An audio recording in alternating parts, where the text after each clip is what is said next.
இந்த நாளிலும் கூட ஆண்டவருடைய வார்த்தைகளுக்கு நேராக நாம் கடந்து போகலாம். பரிசுத்த ஆவியானவர் நம்மோடு கூட பேசுவதற்கு அவர் நல்லவராய், உண்மை உள்ளவராய், சர்வ வல்லமை உள்ளவராய் இருக்கிறார். வாசிக்கலாம். சங்கீதம் 92 அதின் 4வது வசனம். 92வது சங்கீதம் 4வது வசனம்.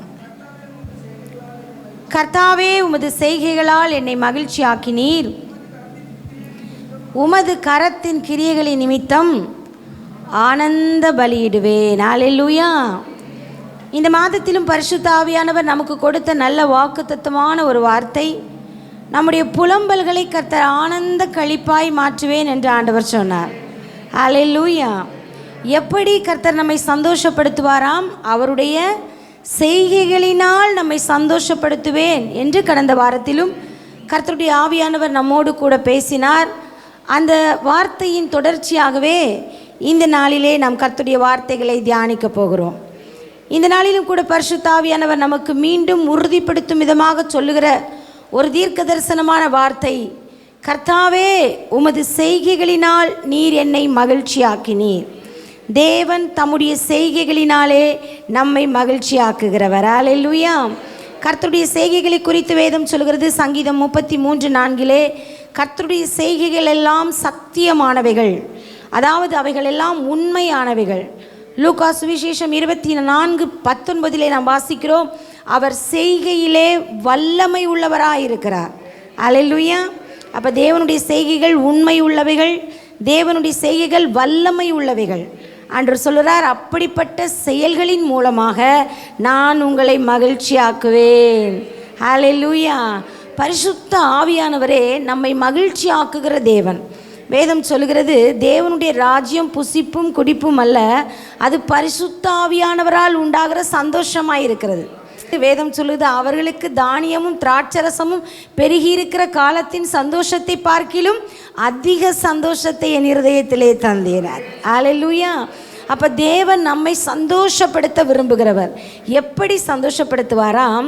அவருடைய செயல்களினாலே, அவருடைய கிரியைகளினாலே, அவருடைய செய்கைகளினாலே. இன்றைக்கி ஒரு 3 காரியங்களை தேவன் எப்படிப்பட்ட செய்கைகளின் மூலம் நம்மை சந்தோஷப்படுத்துவார் என்று தியானிக்க போகிறோம். முதலாவது, லூக்கா சுவிசேஷம் 1வது அதிகாரம் அதன் 14வது வசனத்தை வாசியுங்கள். லூக்கா 1:14. உனக்கு சந்தோஷமும் மகிழ்ச்சியும் உண்டாகும், அவன் பிறப்பு நிமித்தம் அநேகர் சந்தோஷப்படுவார்கள். அல்லேலூயா. உனக்கு சந்தோஷமும் மகிழ்ச்சியும் உண்டாகும். சகரியா என்கிற தேவனுடைய ஊழியக்காரனுக்கு கர்த்தருடைய வார்த்தை புறப்பட்டு வருகிறது. சகரியா எலிசபெத் என்கிற அருமையான தேவனுடைய பிள்ளைகளை குறித்து நாம் அறிந்திருக்கிறோம். அவன் பிரதான ஆசாரியன், தேவனுடைய சமூகத்தில் நின்று ஊழியத்தை செய்கிறவன். அது மட்டுமல்ல, அநேக நாட்களாக தேவனுடைய ஒரு நன்மைக்காக, ஒரு ஆசீர்வாதத்திற்காக காத்திருந்த ஒரு குடும்பம். ஆனால் நாட்கள் கடந்தது, வருடங்கள் உருண்டோடினது. இனிமேல் நன்மை நடப்பதற்கு வாய்ப்பே இல்லை என்று நம்பிக்கை குறைந்த நிலையிலே, விசுவாசம் குறைந்த நிலையிலே இருக்கும் பொழுது கர்த்தர் அவரை சந்தித்து தம்முடைய தூதனின் மூலமாக ஒரு வார்த்தையை கொடுக்கிறார். சகரியாவே, உனக்கு மிகுந்த சந்தோஷமும் உனக்கு மிகுந்த மகிழ்ச்சியும் உண்டாக போகிறது. அல்லேலூயா. ஏன் அந்த சந்தோஷம் உனக்கு உண்டாக போகிறது தெரியுமா?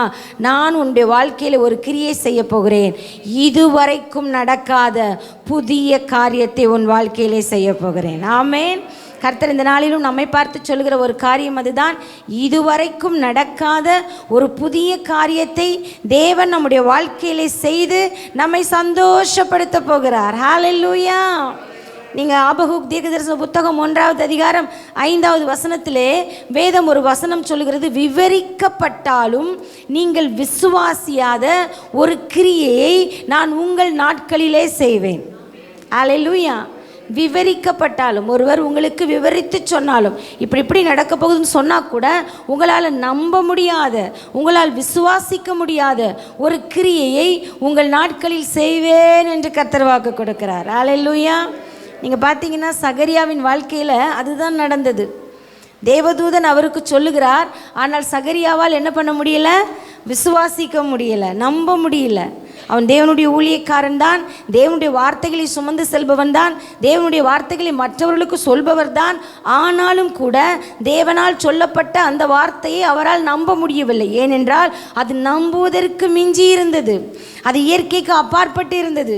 அது சூழ்நிலைகளுக்கு அப்பாற்பட்டு இருந்தது. ஒருவேளை ஆரம்ப நாட்களிலே அந்த தூதன் இப்படி சொல்லியிருந்தால் அவர் ஆமேன் என்று சொல்லி விசுவாசித்திருந்திருப்பார். ஆனால் வயது முதிர்ந்த இந்த சூழ்நிலையிலே உனக்கு ஒரு மகன் பிறப்பான் என்று சொல்லப்பட்ட அந்த தீர்க்க தரிசனத்தை அந்த சகரியாவால் நம்ப முடியவில்லை. அல்லேலூயா. அதனால் தான் லூக்கா 1வது அதிகாரம் 20வது வசனத்திலே தேவதூதன் மீண்டும் சகரியாவை பார்த்து சொல்லுகிற ஒரு வார்த்தை வாசியுங்கள். இதோ தகுந்த காலத்திலே நிறைவேறப் போகிற என் வார்த்தைகளை நீ விசுவாசியாதபடியினால், அல்லேலூயா, நான் சொன்ன இந்த வார்த்தைகளை, தகுந்த நேரத்தில் நிறைவேறப் போகிற என் வார்த்தைகளை நீ விசுவாசியாதபடியினால் அது நிறைவேறுகிற வரைக்கும் நீ பேச முடியாமல் ஊமையாக இருப்பாய் என்று சொல்லுகிறார். ஆமென். அப்போது அவ்வளவு நேரம் பேசி கூட நம்ப முடியாத ஒரு சூழ்நிலையில் தான் அங்கே சகரியா நின்று கொண்டிருந்தார். ஒருவேளை உங்களுடைய வாழ்க்கையிலும் கூட சில காரியங்களை கர்த்தர் செய்வேன் என்று சொல்லுகிற பொழுது அதை நம்புவதற்கு கடினமாக இருந்தாலும், ஒருவேளை உங்களால் நம்ப முடியாமல் போனாலும், தேவன் உங்களுக்கு சொன்னதை செய்து உங்களை சந்தோஷப்படுத்துவார். அல்லேலூயா. அது ஒரு புதிய காரியமாக இருக்கும். அது ஒரு புதிய நன்மையாக இருக்கும். அது ஒரு புதிய ஆசீர்வாதமாக இருக்கும். ஏன், உங்களுக்கு அது ஒரு புதிய வழியாக கூட இருக்கும். இதுவரையிலும் நடந்திராத வழியிலே தேவனால் மட்டுமே நம்மை நடத்த முடியும். அல்லேலூயா. இஸ்ரவேல் ஜனங்களை தேவன் அப்படித்தானே நடத்தினார். அந்த வனாந்திரத்திலே செங்கடலில் வழி இருக்குமா, அவர்களுக்கு நம்ப முடியவில்லை. ஆனால் கர்த்தர் அங்குதான் வழி திறந்தார். அல்லேலூயா. ஏசாயா 43:19 வாசிக்கிறோம். இதோ நான் புதிய காரியத்தை செய்கிறேன், அது இப்பொழுதே தோன்றும், அதை நீங்கள் அறியீர்களா? நான் வனாந்திரத்திலே வழியையும் அவாந்திர வெளியிலே ஆறுகளையும் உண்டாக்குவேன். அல்லேலூயா. மனுஷனால் நினைத்து பார்க்க முடியாத காரியங்களை செய்கிறவர் நம்முடைய ஆண்டவர். இஸ்ரவேல் ஜனங்களுடைய வாழ்க்கையில் கர்த்தர் அப்படி செய்தார். ஆண்டவர் சொன்னார், வழி இருக்குன்னு. அவங்க என்ன யோசித்திருப்பாங்க? இந்த வனாந்திரத்தில் ஏதாகிலும் வழி இருக்கிறதா, ஏதாகிலும் பாதை இருக்கிறதா என்று தான் அவருடைய மனித மூளையின் அடிப்படையிலே அவர்கள் சிந்தித்திருப்பார்கள். ஆனால் கர்த்தரோ அவர்களுக்காக கடலிலே வழி திறந்தார். அல்லேலூயா. இதுவரை ஒருவரும் நடந்திராத வழியிலே தேவன் தம்முடைய ஜனங்களை நடத்தினார். ஆண்டவர் சொன்னார், நான் உங்களை போஷிக்க போகிறேன், உங்களுக்கு நல்ல ஆகாரம் கொடுக்க போகிறேன் என்று சொன்ன பொழுது ஜனங்கள் எல்லாரும் சுற்றி சுற்றி பார்த்திருப்பார்கள். எங்கேயாவது தானியம் விளைந்திருக்கிறதா, இல்லாவிட்டால் எங்கேயாவது மரங்கள் காய்த்து கனி கொடுத்திருக்கிறதா, எங்கிருந்து ஆகாரம் வரும் என்று தான் சுற்றுமுற்றும் பார்த்திருப்பார்கள். ஆனால் தேவனோ அவர்கள் எதிர்பாராமல் வானத்தையே திறந்தார்.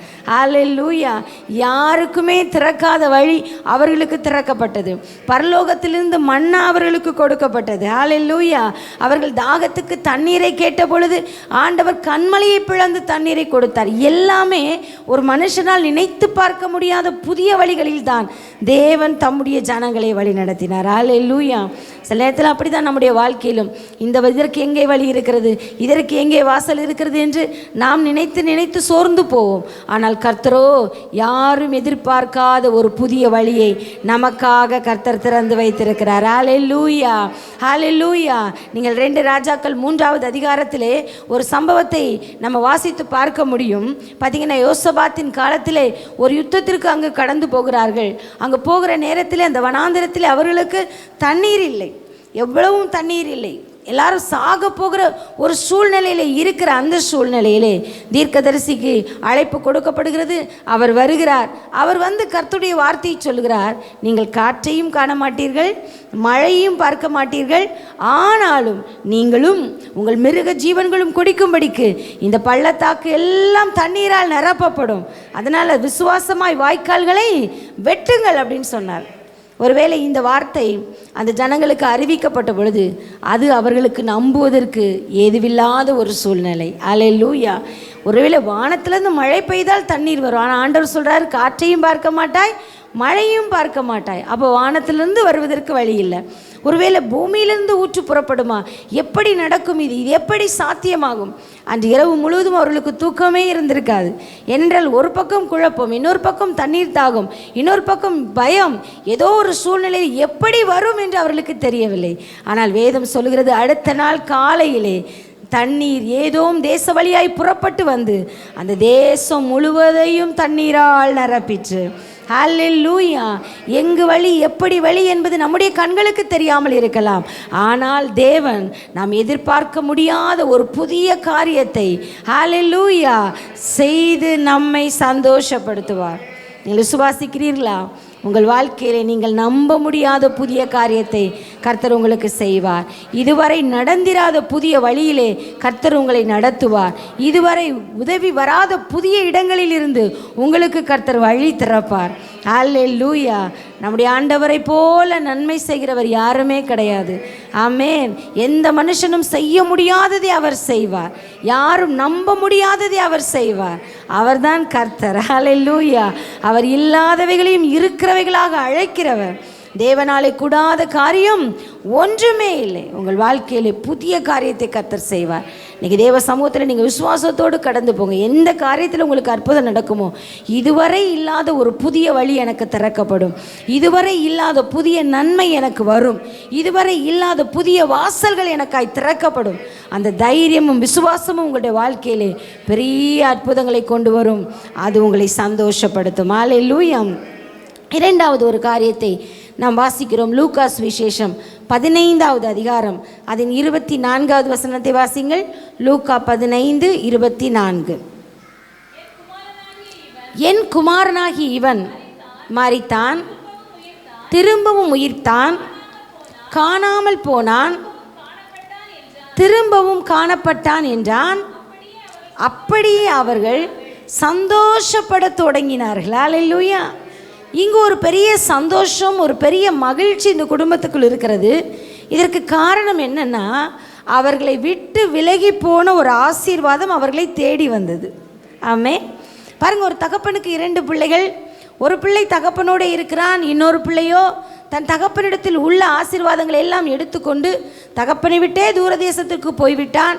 தனக்கு இஷ்டமான வழிகளில் எல்லாவற்றையும் செலவழித்து போட்டு ஒரு நாள் சாப்பாட்டிற்கு கூட வழி இல்லாத நேரத்திலே தன் தகப்பனையும் அவன் வீட்டையும் நினைத்து பார்க்கிறான். ஒருவேளை எங்கள் அப்பா என் மீது இரக்கமாகி என்னை ஏற்றுக்கொண்டால் அவங்க வீட்டில் ஒரு வேலைக்காரனாக இருந்து கொள்வேனே என்கிற எண்ணத்தோடு தான் அந்த மகன் எழுந்து திரும்பி வருகிறான். ஆனால் தகப்பனோ அவனை ஏற்றுக்கொண்டு ஒரு பெரிய சந்தோஷம், ஒரு பெரிய மகிழ்ச்சி அந்த வீட்டிலே உண்டாக துவங்கியது என்று வேதம் சொல்லுகிறது. அல்லேலூயா! ஹல்லேலூயா! அப்போ மூத்த குமாரன் வருகிறான். அவன் வந்து இது என்ன அப்படின்னு கேட்குற பொழுதும் அந்த தகப்பன் மீண்டும் 32வது வசனத்திலையும் அதே காரியத்தை தான் மீண்டும் தெளிவுபடுத்தி சொல்லுகிறார். வாசிங்கள் 32. உன் சகோதரனாகி இவனோ மரித்தான், திரும்பவும் உயிர்த்தான், திரும்பவும் காணப்பட்டான். ஆனபடியினாலே நாம் சந்தோஷப்பட்டு மகிழ்ச்சியாயிருக்க வேண்டுமே என்றார். அல்லேலூயா! அப்போ இதில் குறிப்பிடத்தக்க ஒரு காரியம் என்னென்னா, நம்மை விட்டு போன ஆசீர்வாதம் நம்ம தேடி வந்தால் எல்லா குடும்பத்திலையும் சந்தோஷம்தான். அல்லேலூயா! இரண்டாவது ஆண்டவர் உங்கள் வாழ்க்கையில் செய்ய போகிற காரியம் என்ன தெரியுமா? உங்களை விட்டு போன, இல்லாவிட்டால் நீங்கள் தொலைத்து போட்ட, இல்லாவிட்டால் நீங்கள் இழந்து போன நன்மைகள், ஆசீர்வாதங்களை உங்களை தேடி வர செய்து கர்த்தர் உங்களை சந்தோஷப்படுத்துவார். அல்லேலூயா! இந்த ஓமைகளை எல்லாம் இயேசு கிறிஸ்து சொல்லுகிற பொழுது இதற்கு முன்பும் இதே போல் 2 காரியங்களை ஆண்டவர் சொல்லுகிறார். அங்கேயும் ஒரு சந்தோஷம்தான் வருகிறது. ஒரு மனிதன், ஒரு மேய்ப்பன் தன்னுடைய ஒரு ஆட்டுக்குட்டியை தொலைத்துவிட்டு அதை திரும்ப தேடி எடுத்து கொண்டு வருகிற பொழுது ஒரு சந்தோஷம். ஒரு ஸ்திரீயானவள் தன்னுடைய காசை தொலைத்துவிட்டு அதை திரும்ப தேடி எடுத்தபோது ஒரு சந்தோஷம். அந்த 2 இடத்துலையுமே அவர்கள் போய் தாங்கள் தொலைத்ததை பிரயாசப்பட்டு தேடி எடுத்து கொண்டு வந்து சந்தோஷப்பட்டார்கள். ஆனால் இந்த இடத்திலே இவன் தொலைத்த அந்த ஆசீர்வாதம் அவனை தேடி வந்தது நிமித்தம் சந்தோஷம். அல்லேலூயா! பிள்ளைகள் அப்படின்னா சுதந்திரம் அப்படின்னு அர்த்தம். உங்கள் கையில் தேவன் கொடுத்திருக்கிற நன்மை, சுதந்திரம் எதுவாக இருந்தாலும் ஒருவேளை உங்களை விட்டு போயிருக்கும் என்று சொன்னால் தேவன் அவைகளை உங்களை தேடி வர செய்து உங்களை சந்தோஷப்படுத்துவார். அல்லேலூயா! ஒருவேளை அது சில நல்ல உறவுகளாக கூட இருக்கலாம். மோசேனுடைய வாழ்க்கையில் பாருங்களேன், 40 வயசுலேயே அவர் வனாந்திரத்துக்கு ஓடி வந்து விட்டார். ஒருவேளை அது வரைக்கும் அவங்க அண்ணனை பார்த்துருக்கலாம், சந்தித்திருக்கலாம். அதற்கு பிறகு அவங்களெல்லாம் பார்ப்போங்கிற எந்த விதமான எண்ணமும் இல்லை. ஆனால் ஒரு நாள் தேவன் மோசேயை சந்தித்து எகிப்திற்கு அவர் அழைத்து கொண்டு போகிற பொழுது ஆண்டவர் சொன்னார், உன்னுடைய சகோதரனாகிய ஆரோன் உன்னை தேடி வருகிறான். ஹல்லேலூயா. எதிர்பாராத ஒரு பெரிய சந்தோஷம் பாருங்கள். விட்டு போன அந்த உறவுகள் மீண்டும் அவர்களை தேடி வருகிற பொழுது ஒரு பெரிய சந்தோஷம். ஹல்லேலூயா. ஏனென்றால் கர்த்தருடைய ஆசீர்வாதம் அப்படிப்பட்டது தான். அது மட்டுமல்ல, சில நன்மைகளை நம்ம இழந்திருக்கலாம், நமக்கு வர வேண்டிய சில ஆசீர்வாதங்களை நம்ம இழந்து போயிருக்கலாம், சில சொத்துக்களை இழந்து போயிருக்கலாம், சில ஐஸ்வர்யங்களை இழந்து போயிருக்கலாம், சில நன்மைகளை தொலைத்து போயிருக்கலாம். அதையெல்லாம் கர்த்தர் நம்மை தேடி வர செய்து ஆமென் நம்மை சந்தோஷப்படுத்துகிற தேவன். ஹல்லேலூயா. எலிசா தீர்க்கதரிசனுடைய ஊழியத்தின் காலத்திலே ஒரு முறை ஒரு மனிதன் மரத்தை வெட்டி கொண்டிருக்கிற பொழுது, ஒரு தீர்க்கதரிசிகளின் புத்திரன் தான் மரத்தை வெட்டுகிற பொழுது அந்த கோடரி அப்படியே கை தவறி தண்ணீருக்குள் விழுந்து விட்டது, ஆற்றுக்குள் விழுந்து விட்டது. அவன் ஐயோ ஆண்டவனே, அது இரவலாக வாங்கப்பட்டதே, அது எனக்கு வேண்டுமே என்று சொன்ன பொழுது தீர்க்கதரிசி கேட்கிறார், அது எங்கே விழுந்தது? விழுந்த இடத்தை சொன்னார்கள். அந்த மரத்தை வெட்டி அதில் போட்ட பொழுது, ஒரு துண்டை போட்ட பொழுது வேதம் சொல்லுகிறது, இரும்பு கோடாரி மிதந்து வந்தது. ஹல்லேலூயா. நம்ப முடியாதது தான், நடப்பதற்கு சாத்தியமில்லை தான், இயற்கைக்கு அப்பாற்பட்ட காரியம்தான். ஆனாலும் தேவன் நினைத்தால் ஆமென், அது இரும்பு தண்ணியிலே வந்து மிதக்கிறதுக்கு வாய்ப்பே இல்லை. ஏன்னா அந்த ஆற்றுக்குள்ளே போய் மூழ்கி தேடுவதற்கும் வேறு வழி இல்லை. அந்த இடத்துல ஆண்டவர் மட்டும்தான் அற்புதங்களை செய்ய முடியும். அப்போ பாருங்கள், தேவனுடைய வார்த்தையின்படியே அது மிதந்து வந்துதான். அவன் கை நீட்டி அதை எடுத்துக்கொண்டான்னா நான் விசுவாசிக்கிறேன் அது கரைக்கு நீந்தி வந்தது. ஹல்லேலூயா. விழுந்த இடத்துலேருந்து எழுந்தது, இவன் கை வரைக்கும் அது கடந்து வந்தது. அப்படின்னா தேவன் எப்பேற்பட்ட முடியாதவைகளையும் அவர் செய்ய நினைத்தால் நம்முடைய கரத்திலே கொண்டு வர அவர் வல்லமை உள்ளவர். ஹல்லேலூயா. சில நேரத்தில் நாம் தவறவிட்ட சில வாய்ப்புகள் கூட நம்மை தேடி வரும். ஆமென். நிறைய நேரம் யோசிப்போம், சார் அந்த இடத்த நான் மிஸ் பண்ணிட்டேன், இந்த ஒரு நன்மையை நான் மிஸ் பண்ணிட்டேன், அதை மட்டும் கரெக்டாக பண்ணியிருந்தேன்னா இன்றைக்கி நான் ரொம்ப பெரிய லெவலில் வந்திருப்பேன் அப்படின்லாம் சில காரியத்தை சொல்லுவாங்க. சில வேலைகளை விட்டு விடுகிற பொழுது, சில காரியங்களை சொல்லும் பொழுது, அதை கூட என் தேவன் அனுமதித்திருக்கிற பட்சத்திலே, அது நமக்காக ஆயத்தமாக்கப்பட்டிருக்கிற நேரத்திலே நாம் மிஸ் பண்ண சில வாய்ப்புகள் கூட நம்மை தேடி வரும். ஹல்லேலூயா. ஹல்லேலூயா. கர்த்தர் நமக்காக எல்லாவற்றையும் செய்து முடிக்க அவர் வல்லமை உள்ளவர். ஏன்னா அவர் நம்ம சந்தோஷப்படுத்தணும்னு நினச்சிட்டார். நம்ம சந்தோஷப்படுத்தணும்னு நினைத்ததுனால நாம் இழந்து போனதெல்லாம் திரும்ப வர செய்து நம்மை சந்தோஷப்படுத்துகிறவர். ஹல்லேலூயா. பாருங்கள், அதே எலிசா தீர்க்கதரிசி நாட்களில் இன்னொரு சம்பவம் கூட நம்ம வேதத்தில் வாசிக்க முடியும். நீங்கள் 2 ராஜாக்கள் 8வது அதிகாரம் 6வது வசனத்தை வாசிங்களேன். 2 ராஜாக்கள் 8வது அதிகாரம் 6வது வசனத்தை வாசிங்க. ராஜா அந்த ஸ்திரீயை கேட்டதற்கு அவள் அதை அவனுக்கு விவரித்து சொன்னாள். அப்பொழுது ராஜா அவளுக்கு ஒரு பிரதானியை நியமித்து அவளுக்கு உண்டான எல்லாவற்றையும் அவள் தேசத்தை விட்டு போன நாள் முதல் இதுவரைக்கும் உண்டான அவளுடைய வயலின் வருமானம் அனைத்தையும் அவளுக்கு கிடைக்கும்படி செய் என்றார். ஹல்லேலூயா. நமக்கு இந்த சம்பவம் தெரியும், நான் உங்களுக்கு சுருக்கமாக சொல்கிறேன். பாருங்கள், சூனேமியால் ஊரை சேர்ந்த அந்த சகோதரி எலிசா தீர்க்கதரிசிக்கு பலவிதமான பணிவிடைகளை செய்து அவர்களை பராமரித்தவள். அதன் நிமித்தமாக தீர்க்கதரிசி கர்த்தருடைய வார்த்தைகளை அவளுக்கு சொல்லி அவளுடைய வாழ்க்கையிலே குழந்தை இல்லை என்கிற குறைவை தேவனுடைய நாமத்தை நிமித்தம் ஆசீர்வாதமாய் மாற்றி அவளுக்கு ஒரு குழந்தை பாக்கியத்தை கர்த்தர் கட்டளையிட்டார். அந்த குழந்தை மரித்த பொழுது கூட மீண்டும் ஜீவனை கொடுத்து அதை மீண்டும் அவளுடைய கைகளிலே கொடுத்து ஆசீர்வதித்தார். அப்போ எப்போவுமே அந்த குடும்பத்தின் மீது தீர்க்கதரிசிக்கு ஒரு நல்ல ஒரு அபிப்பிராயம் இருந்தபடினாலே ஒரு நாள் அந்த குடும்பத்தை அவர் அழைத்து சொல்கிறார், அம்மா, இந்த தேசத்திலே, நம்முடைய தேசத்திலே ஒரு 7 வருஷம் கடுமையான பஞ்சம் வரப்போகிறது. இந்த பஞ்சத்தில் தப்புவது ரொம்ப கடினமான ஒரு காரியம். ஆகவே நீங்கள் இதில் மாட்டிக்கொள்ளக்கூடாது.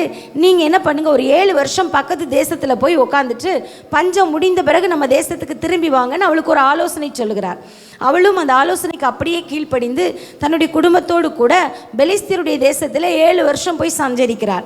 அப்பொழுது இஸ்ரவேல் தேசத்திலே பயங்கரமான ஒரு பஞ்சம் நடைபெற்று கொண்டிருக்கிறது. இந்த பஞ்ச நாட்கள் முடிந்து கர்த்தர் தம்முடைய ஜனங்களை சந்தித்த பிறகு 7 வருஷம் கடந்து போன பிறகு அவள் தன்னுடைய குடும்பத்தை அழைத்து கொண்டு திரும்ப இஸ்ரவேல் தேசத்துக்கு கடந்து வருகிறாள். அல்லேலூயா. ஆனால் இங்கே வரும் பொழுது எலிசா அப்பொழுது இல்லை. அப்பொழுது இவள் செய்கிற ஒரு காரியம் என்ன?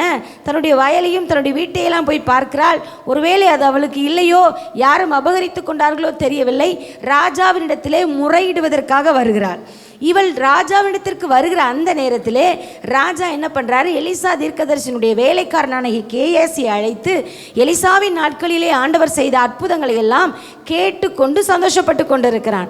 அப்பொழுது கேயாசி சொல்லுகிறான், உங்களுக்கு தெரியுமா, இதெல்லாம் பெரிய காரியம் அல்ல, மரித்து போன ஒரு பையனை எங்களுடைய எஜமான் உயிரோடு எழுப்பினார் என்று சொன்ன அந்த நேரத்திலே இந்த சகோதரி உள்ளே நுழைகிறாள். அப்பொழுது அவன் சொல்லுகிறான், இவள் தான் அந்த பிள்ளையின் தாய் என்று சொன்ன பொழுது ராஜா அவளை அழைத்து உன்னுடைய சம்பவத்தை எல்லாம் சொல்லு அப்படின்னோடனே அவள் எல்லா காரியத்தையும் சொல்லுகிறாள், என்னென்ன நடந்ததுன்னு. அப்போ இப்போ உனக்கு என்னம்மா தேவை அப்படிங்கும்போது அவள் சொல்கிறாள், ஐயா 7 வருஷத்துக்கு முன்னாடி இப்படி போனேன், இப்போ வயலையும் காணல வீட்டையும் காணல அப்படின்னு சொன்ன உடனே ராஜா ஒரு பிரதானியை அவளுக்கென்றே நியமித்து அவர் சொன்ன காரியம் என்ன தெரியுமா? இவள் இழந்து போன எல்லாவற்றையும் ஒன்றும் குறைவிடாமல் இவளுக்கு திரும்ப கிடைக்கணும். அல்லேலூயா. அது மட்டுமல்ல, இந்த 7 வருஷத்தில் அந்த வயலில் ஏதாவது பலன் வந்திருந்துச்சுன்னா அதுவும் கூட அந்த 7 வருஷத்துக்கு சேர்த்து எல்லா பலனும் ஒன்று குறைபடாமல் அனைத்தையும் அவளுக்கு கிடைக்கும்படி செய் அப்படின்னு ஒரு ஆர்டர் போடுறார். அல்லேலூயா. அப்போ ஒரு ராஜாவின் கண்களில் ஒரு தயவு கிடைக்கிற பொழுது ஒரு ஸ்திரீக்கு அவள் இழந்து போன அத்தனையும் அவர் திரும்ப கொடுப்பதற்கு உண்மை உள்ளவராயிருந்தாள். அல்லேலூயா. நம்முடைய ராஜாதி ராஜா, நம்முடைய கர்த்தாதி கர்த்தா, சர்வ வல்லமையுள்ள தேவன், அவரை தேடி அவரை நம்பி அவரிடத்தில் கேட்கிற அவருடைய பிள்ளைகளுக்கு கொடுப்பது எத்தனை நிச்சயமான ஒரு காரியம். அல்லேலூயா, அல்லேலூயா. பாருங்க, அந்த சகோதரி அந்த தீர்க்கதரிசியை நேசித்து அவர்களை பராமரித்து போஷித்து கர்த்தருக்கு கொடுக்க வேண்டிய கனம், அதற்காக இந்த ஊழியக்காரர்களை அவள் நேசித்தபடினாலே, தேவனுக்கு அவள் உண்மையாக இருந்தபடினாலே அவள் இழந்து போன எல்லாவற்றையும் கர்த்தர் திரும்ப கொடுக்க உதவி செய்தார். அல்லேலூயா. வேதம் சொல்லுகிறது, அவருடைய நாமத்திற்காக பிரயாசப்படுகிற அவருடைய பிள்ளைகளுக்காய் அவர் எதையும் செய்வார். அவர்களுக்கு பலன் இல்லாமல் போகாது. அப்போ நீங்கள் தேவனை தேடுகிறவர்கள், தேவனை ஆராதிக்கிறவர்கள், தேவனுடைய காரியத்தில் உண்மையாயிருக்கிறவர்கள், உங்களுக்கு தான் கர்த்தர் இந்த வாக்குத்தத்தத்தை கொடுக்கிறார். நீங்கள் இழந்து போன, உங்களை விட்டு கைமாறி போன எந்த ஆசீர்வாதமாயிருந்தாலும், எந்த நன்மையாயிருந்தாலும், ஒருவேளை நீங்கள் அதை நினைத்து வருத்தப்படுவீர்கள் என்று சொன்னால் உங்களை சந்தோஷப்படுத்துவதற்காக அவைகள் உங்களை தேடி வர செய்து உங்களை கர்த்தர் சந்தோஷப்படுத்தி உங்களை மகிழ்ச்சியாக்குவார். ஹல்லேலூயா, ஹல்லேலூயா. மூன்றாவது ஒரு காரியம் வாசிக்கலாமா? ஏசாயா தீர்க்கதரிசன புத்தகம் 51வது அதிகாரம் 3வது வசனத்தை வாசிங்கள். ஏசாயா 51:3.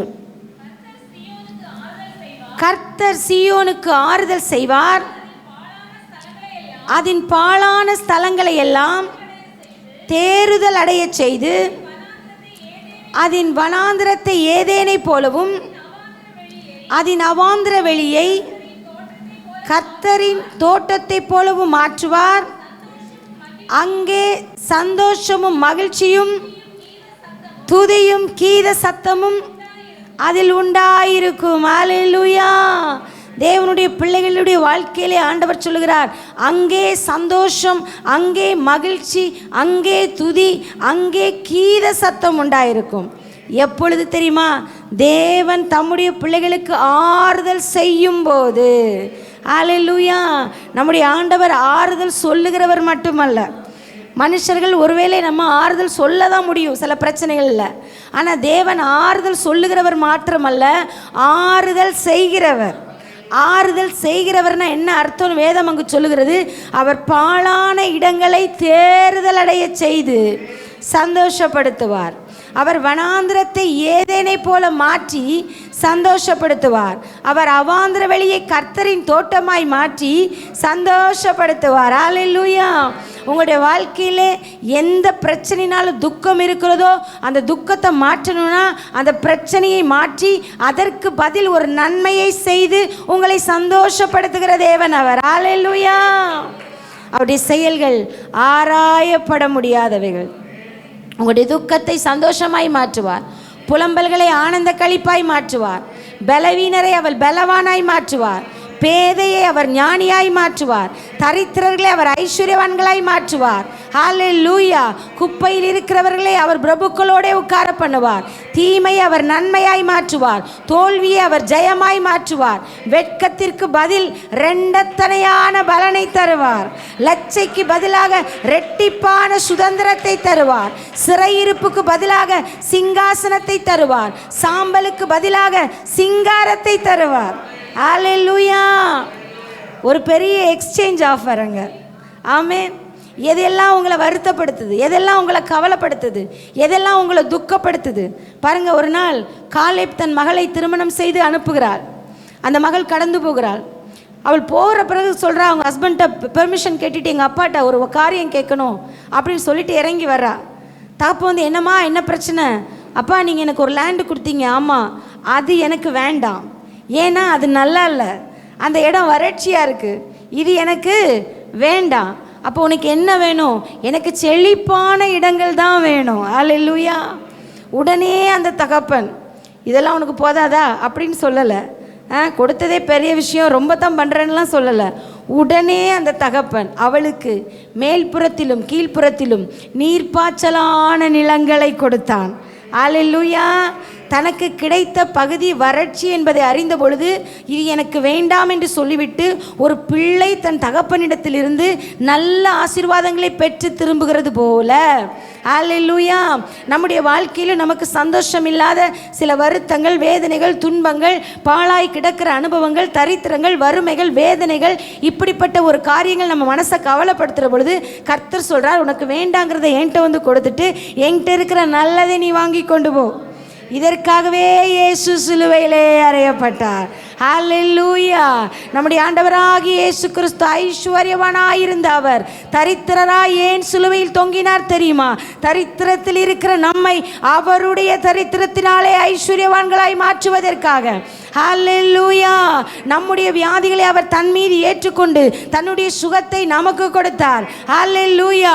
நம்முடைய பலவீனத்தை ஏற்றுக்கொண்டு தம்முடைய பலனை நமக்கு கொடுத்தார். நம்முடைய துக்கங்களை ஏற்றுக்கொண்டு அவருடைய சந்தோஷத்தை நமக்கு கொடுத்தார். ஹல்லேலூயா. ஹல்லேலூயா.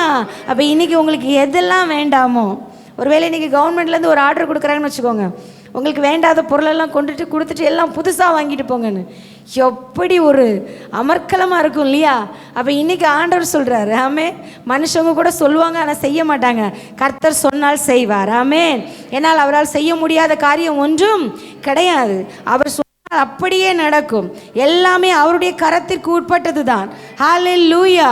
அவர் அண்ட சராசரங்களை படைத்து ஆளுகை செய்கிற சர்வ வல்லமை உள்ள கர்த்தர். வானம் எனக்கு சிங்காசனம், பூமி எனக்கு பாதபடி அப்படின்னு சொல்றாரு. 7 நட்சத்திரங்களின் கரத்திலேயே ஏந்தி கொண்டிருக்கிறாராம். கர்த்தத்துவத்தை தோளின் மீது வைத்து கொண்டிருக்கிறார். எல்லாத்தையும் அவர் தான் படைத்தாரு. அவர் சொல்லுகிறாரு, உனக்கு வேண்டாததெல்லாம் கொடுத்துட்டு உனக்கு நன்மையானதெல்லாம் வாங்கி கொண்டு போ, ஏனென்றால் நான் உன்னை சந்தோஷப்படுத்த விரும்புகிறேன். ஹல்லேலூயா. ஆண்டவர் தம்முடைய சீஷர்களுக்கு சொன்னார், கேளுங்கள், உங்கள் சந்தோஷம் நிறைவாயிருக்கும்படி பெற்றுக்கொள்வீர்கள். அப்போ நம்ம எதற்காக கர்த்தர் நம்முடைய ஜெபத்தை கேட்டு நமக்கு பதில் கொடுக்குறார் தெரியுமா? நிறைய நேரத்தில் நம்மளை சந்தோஷப்படுத்துறதுக்கு தான், நம்மளை சந்தோஷப்படுத்துறதுக்கு தான். எப்படி பெற்றோர் தன் பிள்ளைகளுக்கு அவங்கள சந்தோஷப்படுத்தணும் அப்படின்னா ஒரு சாக்லேட்டோ எதையாகில கொடுத்து எதுக்கு கொடுக்குறாங்கன்னா அவங்க சிரிக்கணும், அவங்க சந்தோஷமாக இருக்கணும், அவங்க சந்தோஷமாக இருக்கிறதை பார்க்கணும் என்பதற்காகத்தான். நம்முடைய ஆண்டவர் இன்னைக்கு சொல்கிறார், நானும் உங்களை சந்தோஷப்படுத்த விரும்புகிறேன். ஹல்லேலூயா. உன்னுடைய பாலான பகுதிகள் எல்லாம் பயிர் நலமாய் மாற்றி சந்தோஷப்படுத்துவேன்.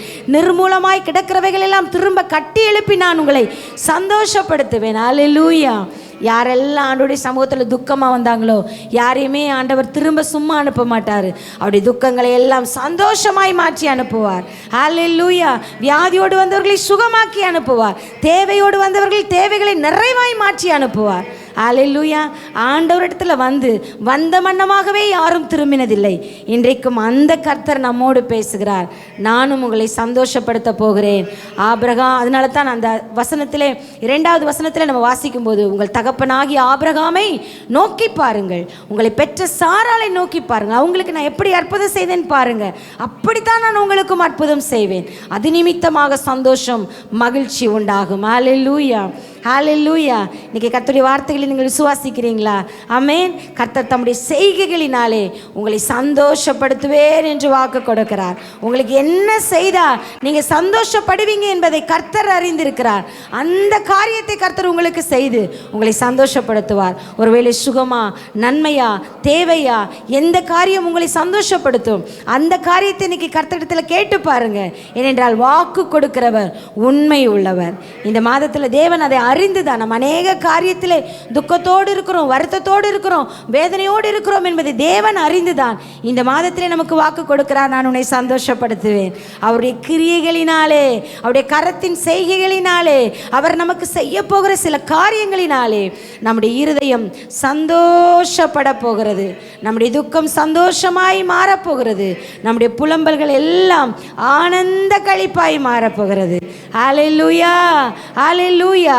கர்த்தருடைய வார்த்தைகளை உங்களுக்கு என்று நீங்கள் ஏற்றுக்கொண்டால் அது உங்கள் வாழ்க்கையில் அப்படியே நிறைவேறும். ஹல்லேலூயா. சில சீரியஸான பேஷண்ட் ஹாஸ்பிட்டலில் இருக்கும்போது டாக்டர் சொல்லுவாங்க, எந்த மெடிசனுமே பாடி என்ன பண்ண மாட்டேங்குது, அக்செப்ட் பண்ண மாட்டேங்குது. அப்போது எந்த மெடிசனும் அது பாடி அக்செப்ட் பண்ண மாட்டேங்குதுன்னா அங்கே வேலையே செய்யாது, அங்கே சுகம் உண்டாகாது. அதுபோல தான் கர்த்தருடைய வார்த்தைகள் புறப்பட்டு வரும்போது நம்முடைய இருதயம், நம்முடைய ஆத்துமா இது எனக்கான வார்த்தை, இது எனக்கான வசனம் என்று எப்பொழுது அதை ஏற்றுக்கொள்கிறதோ அப்பொழுது அந்த வார்த்தையில் உள்ள வல்லமையும் ஜீவனும் நம்முடைய வாழ்க்கையிலும் சரீரத்திலும் அது நிறைவேறுகிறதா இருக்கிறதா. அல்லேலூயா. இந்த வார்த்தை உங்களுக்கானது என்பதை விசுவாசித்தால் நீங்கள் தேவனுடைய மகிமையை காண்பீர்கள். கர்த்தர் தம்முடைய செய்கைகளினாலே உங்களை சந்தோஷப்படுத்துவார். அல்லேலூயா. எல்லாரும் தேவனுடைய சமூகத்தில் எழுந்து நிற்கலாம். கொஞ்ச நேரம் கர்த்தருடைய சமூகத்திலே உங்களுக்கு என்ன காரியத்திலே கர்த்தருடைய அற்புதம் வேண்டும், எந்த காரியத்திலே தேவனுடையத்திலிருந்து ஒரு நன்மையை எதிர்பார்க்கிறீர்கள், இல்லாவிட்டால் எந்த ஒரு அற்புதம் கர்த்தர் உங்களுக்கு செய்தால் உங்கள் இருதயம் சந்தோஷப்படும், அந்த காரியத்தை இன்றைக்கு ஆண்டவருடைய சமூகத்தில் கேட்க போகிற ஆண்டவரே, நாங்கள் உம்முடைய முகத்தை நோக்கி பார்க்கிறோம் அப்பா. ஹல்லேலூயா. இந்த உலகத்தில் எந்த ஒரு மனுஷனும் எங்களை சந்தோஷப்படுத்தி விட முடியாது. இந்த உலகத்தில் எந்த ஒரு காரியங்களும் எங்களை சந்தோஷப்படுத்தி விட முடியாது. எங்களை சந்தோஷப்படுத்துகிற ஒரே கர்த்தர் நீர்தான். எங்களை சந்தோஷப்படுத்துகிற தகப்பன் நீர்தான். நாங்கள் உம்முடைய முகத்தை நோக்கி பார்க்கிறோம் அப்பா. எங்களுக்கு ஒரு சந்தோஷமான செய்தி வருவதாக, எங்களுக்கு ஒரு சந்தோஷமான காரியங்கள் நடப்பதாக, எங்களுடைய இருதயத்தை மகிழ பண்ணுகிற அற்புதங்கள் நடப்பதாக. இயேசுவின் நாமத்தினாலே எங்கள் வனாந்திரங்கள் எல்லாம் வயல்வெளியாய் மாறட்டும் அப்பா. எங்களுக்காய் சில புதிய வழிகள், வாசல்கள் திறக்கப்படட்டும் ஆண்டவரே. இதுவரை நடக்காத புதிய காரியங்களை செய்வேன் என்று சொன்னீரே, நாங்கள் அப்படியே நம்புகிறோம், விசுவாசிக்கிறோம். இயேசுவின் நாமத்தில் உம்முடைய பிள்ளைகளுடைய வாழ்க்கையில் அற்புதம் நடப்பதாக. அல்லேலூயா. எங்கள் துக்கங்கள் எல்லாம் மாறட்டும், எங்கள் துயரங்கள் எல்லாம் மாறட்டும். இந்த மாதம் முதற்கொண்டு அநேக நன்மைகளின் நிமித்தம் நாங்கள் கலிகூற மகிழ தேவன் எங்களுக்கு செய்கிற மகா பெரிய கிருபைக்காக நன்றி, நன்றி, நன்றி அப்பா. ஹல்லேலூயா. ஆண்டவரே, நம்முடைய பிள்ளைகள் ஒவ்வொருவரையும் தனித்தனியாய், பெயர் பெயராய், குடும்பம் குடும்பமாய் ஆசீர்வதியும் ஆண்டவரே, ஆசீர்வதியும். என் ஜனத்தின் நிந்தையை நான் பூமியில் இராதபடிக்கு நீக்கி போடுவேன், அவர்கள் முகத்தில் இருக்கிற கண்ணீரையெல்லாம் நான் துடைப்பேன் என்று சொன்னீரே. அப்படியே கர்த்தர் துடைத்து ஆசீர்வதித்து சந்தோஷப்படுத்தும். குடும்பங்களிலே சந்தோஷமான காரியங்கள் நடக்கட்டும். எதிர்பார்க்கிற காரியத்தில் நன்மை உண்டாகட்டும். தூர தேசத்திலிருந்து வருகிற நற்செய்தி இருதயத்தை சந்தோஷிப்பிக்கும் என்று எழுதியிருக்கிறதே, அப்படி சில நல்ல செய்திகள் உடைய பிள்ளைகளை தேடி வருவதாக இயேசுவின் நாமத்தினாலே, இயேசுவின் நாமத்தினாலே. ஹல்லேலூயா. ஒவ்வொருவரையும் தனித்தனியாய், பெயர் பெயராய், குடும்பம் குடும்பமாய் ஆசீர்வதியும். இந்த வாரம் முழுவதும் தேவனுடைய கிருபையும் தயவும் உடைய பிள்ளைகளோடு இருக்கட்டும் அப்பா. பிரயாணங்களில் எல்லாம் விசேஷித்த பாதுகாப்பு தங்கி இருக்கட்டும். கையிட்டு செய்கிற எல்லா வேலைகளிலும் ஆசீர்வாதங்களும் நன்மைகளும் பெருகட்டும். அவன் செய்வதெல்லாம் வாய்க்கும் என்று எழுதியிருக்கிறபடி காரியங்கள் வாய்க்கட்டும் இயேசுவின் நாமத்தினாலே. தூரத்திலும் சமீபத்திலும் வெளியூர்களிலும் வெளிநாடுகளிலும் இருக்கிற எங்கள் அன்பு சகோதர சகோதரிகள் பிள்ளைகள் குடும்பங்களை கர்த்தர் பாதுகாத்துக் கொள்ளும். ஒருவேளை வியாதியோடு பலவீனத்தோடு இந்த நாள் ஆராதனைக்கு உடைய பிள்ளைகள் கலந்து கொள்ள முடியாவிட்டால் ஆண்டவரே உடைய சுகமளிக்கிற வல்லமை உடைய ஜனங்கள் எங்கிருந்தாலும் அவர்கள் மீது இறங்கட்டும் அப்பா. உடைய காயப்பட்ட கரத்தை நீட்டி உடைய பிள்ளைகளை தொட்டு சுகமாக்கும். வருகிற நாட்களில் உடைய சமூகத்திற்கு வந்து உமக்கு நன்றி சொல்ல தேவன் கிருபை கொடுக்க வேண்டும் என்று நாங்கள் ஜெபிக்கிறோம் அப்பா. ஹல்லேலூயா. எல்லாவற்றிலும் உடைய நாமம் மட்டும் மகிமைப்படணும். உங்கள் ராஜ்யம் கட்டி எழுப்பப்படணும் அப்பா. நீர் பெருகவும் நாங்கள் சிறுகவும் வேண்டும். உம்முடைய வார்த்தையை கர்த்தர் மகிமைப்படுத்துவீராக. தாழ்த்தி ஒப்பு கொடுக்கிறோம். தொடர்ந்து வழி நடத்தும் எங்கள் அன்பு இரட்சகர் இயேசுவின் நாமத்தில் வேண்டிக் கொள்கிறோம் நல்ல பிதாவே. என் ஆத்துமாவே கர்த்தரை ஸ்தோத்திரி, என் முழு உலமே உடைய பரிசுத்த நாமத்தை ஸ்தோத்திரி. என் ஆத்துமாவே கர்த்தரை ஸ்தோத்திரி, அவர் செய்த சகல உபகாரங்களையும் மறவாதே. ஆமேன். நம்முடைய கர்த்தராகிய இயேசு கிறிஸ்துவினுடைய கிருபையும் பிதாவாகிய தேவனுடைய அன்பும் பரிசுத்த ஆவியானுடைய ஐக்கியமும் சிநேகமும் நம் அனைவரோடும் இன்றும் என்றும் சதா காலங்களிலும் தங்கியிருப்பதாக. ஆமேன். ஆமேன். ஹல்லேலூயா. கர்த்தர் உங்களை ஆசீர்வதிப்பார். ஆமென். நாகர்கோவில் லீபனோன் அசெம்பிளியில் ஆராதிப்போம் வாருங்கள். இடம் ஜசந்த் மஹால், புன்னை நகர், நாகர்கோவில். நேரம் ஞாயிறு காலை 7 மணி முதல் 8:30 மணி வரை முதல் ஆராதனையும், 9 மணி முதல் 10:30 மணி வரை இரண்டாவது ஆராதனை நடைபெறுகிறது. அபிஷேக ஆராதனை, தீர்க்க தரிசன செய்தி பாஸ்டர் TD ஜான் கிறிஸ்டோபர் அவர்கள் செய்தி அளித்து உங்களுக்காக ஜெபிக்கிறார்கள். தேவ பிரசன்னத்தை அனுபவித்து தெய்வீக விடுதலையையும் ஆசீர்வாதத்தையும் பெற்று செல்ல குடும்பமாய் கலந்து கொள்ள அன்புடன் அழைக்கிறோம்.